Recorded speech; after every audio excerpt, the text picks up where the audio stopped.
Hey there, my friend. It's time for our weekly wisdom card draw. This is your time to pause, to connect with yourself, reflect on where you are and who you are, and commit or recommit to shining your light in the world.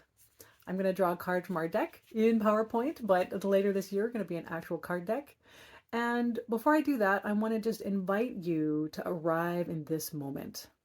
Let yourself pause in whatever you're doing, wherever you're going. Let yourself just be here now, letting go of anything that has come before, letting go of anything that will come after, and allowing yourself these few moments just for yourself. No expectations, no doing anything for anyone else, just doing this for you and being here now for you. You can do that by just noticing your surroundings, taking a look around. Maybe you're used to just sort of going through your day, not actually seeing what's around you. So notice what's actually around you. You can also close your eyes if that feels good. Placing a hand on your heart to connect with the beating of your heart. Maybe placing a hand on your belly and connecting with the feel of the breath, rising and falling. Anytime you connect to your body, to your breath, even to the immediate environment around you, you are connecting to the present moment. So allowing yourself to do that, and as you breathe and be, I'm going to bring the cards to my heart and ask to be guided to the message that will be of most inspiration to you today. What message will serve you most in your journey wherever you are, meeting you where you are and inspiring you to keep going and keep growing in greater and greater alignment with who you really are. And sending that intention out, I'm going to shuffle the cards. You just keep breathing, noticing whatever it is that you notice, letting yourself be here. And our card is the shift. All right, so this is an iceberg from Antarctica. You can see the line where it used to sit in the water and then it shifted over and it's creating a new line in the water. All right, so the shift, the message is, consider the life cycle of an iceberg. A deep line shows where it used to sit in the water. It lived like that for a long time. Then came the shift. The iceberg lives in a new orientation now. It's creating its future normal. The imprint of its next phase of life is forming. As old paradigms give way to new, what powerful shift is taking place in your life? What new orientation do you find yourself in? What new orientation do you want to create for yourself? Is it a shift in routine? A shift in roles? A shift in perspective? A shift in consciousness? All of the above? The forces of nature pull at the iceberg. What is your true nature pulling you to shift? What one small step can you take today to honor the call? Let that sink in.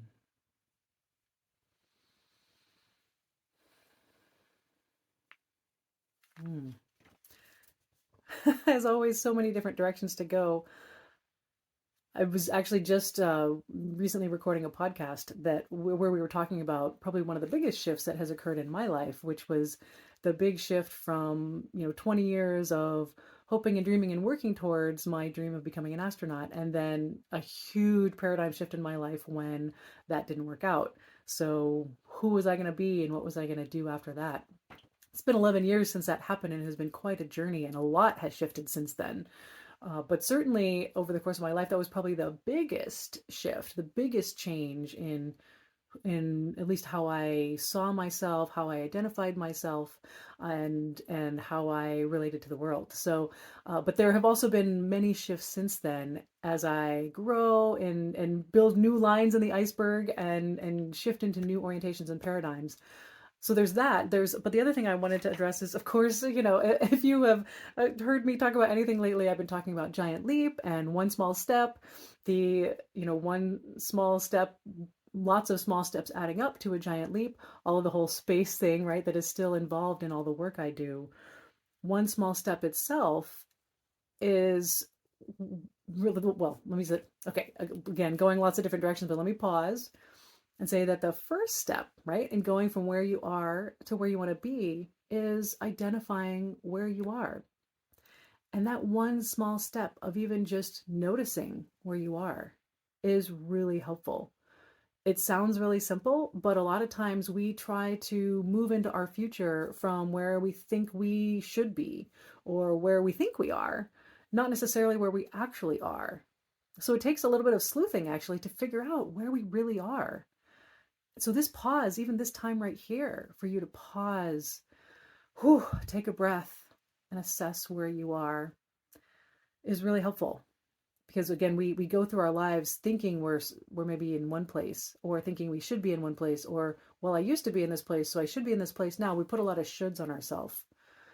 So where can you just let go of the shoulds, let go of the expectations, and say, where am I right now? And from this place where I am right now, first you got to accept where you are right now. What's one small step I can take forward into where I want to be? And even the where I want to be, it takes some sleuthing as well. A lot of times we think where we want to be is in fact something we should want, or something we used to want, or something that, again, we are expected to want.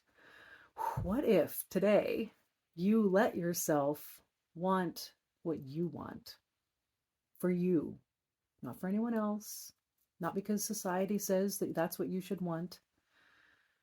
What might shift if you let yourself identify what you really want? And if you don't know, because that's kind of a scary place to be, I've totally been there. I feel like some days I still am there. Ask the universe. Just, close your eyes, put a hand on your heart, put a hand on your belly, and just ask, universe, what do I want? What is my highest potential? What is my next step? You don't have to come up with the answer, figuring it out with your noggin. We spend so much time trying to do that. When you get stuck, when you don't know what you want or where you are or what your next step is, just take a pause and ask. And just notice whether it's the next thought you have or something that happens later on in your day that's very serendipitous or synchronistic. Just start to notice what happens. Ask a question and be on the lookout for answers to come in through some, sign or symbol in your outer environment that translates into your inner environment. So shifts are powerful. You can create them. Often they are created right from our circumstances. And the really powerful part is that you have the power to really change your perspective of the events. If life is not happening to you, right? Things happen, yes, but how you respond to those circumstances says a lot more about who you are than, kind of just, oh, well, that happened, so I can't do what I want to do with my life. Okay. It's okay to be in the little pity party for a while, right? Been there, done that. But what are you going to do next? What do I want next? What is this circumstance teaching me? And where can I go from here? When our lives get turned upside down or the iceberg rolls over, that shift is, while it doesn't feel like it at the time, usually an absolute awakening to a higher purpose. So just imagine if you were to shift into and awaken to your higher purpose, your highest purpose. What would that mean for you? What would that look like? So contemplate that this week. What shift might be taking place for you? What one small step will be your next step on that journey?